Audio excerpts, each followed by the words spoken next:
Bonjour et bienvenue dans cette nouvelle vidéo. Aujourd'hui, je vais vous parler d'un livre en français qui s'appelle « J'apprends à gérer ma cyclothymie » du docteur Elie Antouche et de son équipe.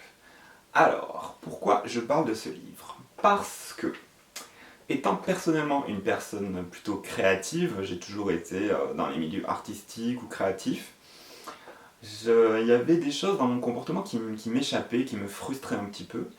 Et j'ai découvert que les trois quarts des artistes étaient atteints d'une composante dans leur comportement qui pouvait s'apparenter à la cyclothymie. Alors qu'est-ce que c'est que la cyclothymie? C'est tout simplement quand une personne a des phases qu'on pourrait dire presque euphoriques par certaines périodes, une espèce d'entrain, d'élan, l'envie de faire plein de choses, d'avoir un projet, d'être à fond concentré, avoir des idées qui fusent, l'imagination créative qui carbure à plein pot. Et donc là, il y a toute une période comme ça où ça monte, ça monte, ça monte, on est passionné par ce qu'on fait, par le projet. Et puis, on réalise le projet, ou pas d'ailleurs, et puis tout d'un coup ça va diminuer, ça va ralentir, on va avoir un coup de mou, et puis on va rentrer dans une période où on a envie de se reposer, de plus trop en parler, de voir personne, etc. Et après, hop, on s'isole un petit peu, on hiberne dans notre petite grotte, et puis hop, l'envie d'être créatif à nouveau revient et on repart sur une phase ascendante. Alors soit un nouveau projet, soit on reprend celui qu'on avait un peu mis de côté. Et ça repart comme ça, ainsi en cycle. C'est bien pour ça qu'on parle de cyclothymie, c'est-à-dire de personnes qui a des cycles comme ça, de créativité, presque d'hyperactivité. Et puis après des phases plus calmes, plus en retrait, plus introverties, voilà.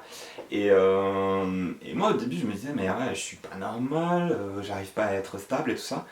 Et grâce à ce livre, j'ai découvert qu'effectivement tous les créatifs fonctionnaient avec ce système-là. On ne peut pas être à fond tout le temps. On a besoin de périodes de repos, le cerveau a besoin de temps de pause pour se reposer, etc. C'est un peu comme les saisons, on a le printemps, l'été, l'automne, l'hiver. Le sol, par exemple, a besoin de se reposer en hiver, de se régénérer, et pour repartir de plus belle au printemps. C'est un peu ça, je le vois un peu comme des cycles naturels qu'il faut savoir écouter pour pas s'épuiser à la tâche, justement. Donc voilà, et la nature étant bien faite, le cerveau, il se régule tout seul.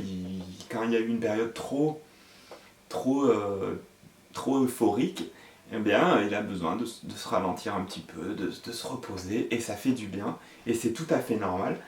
Et ce livre-là permet aux personnes créatives comme ça, ou qui souffrent de cyclothymie, qui souffrent, c'est un bien grand mot, qui ont ce trait de caractère-là, ça leur permet d'avoir des outils pour apprendre à les gérer au quotidien, et à vivre avec, en fait, en acceptant ça, parce que finalement, c'est tout à fait normal, et c'est plutôt sympa d'être créatif. Donc, à tous les créatifs, je recommande la lecture de ce livre, et à tous ceux qui ne le sont pas aussi, pourquoi pas, parce que c'est toujours intéressant de découvrir des choses. Donc voilà, j'apprends à gérer ma cyclothymie du docteur Elie Antouche. Et à très bientôt pour une prochaine vidéo.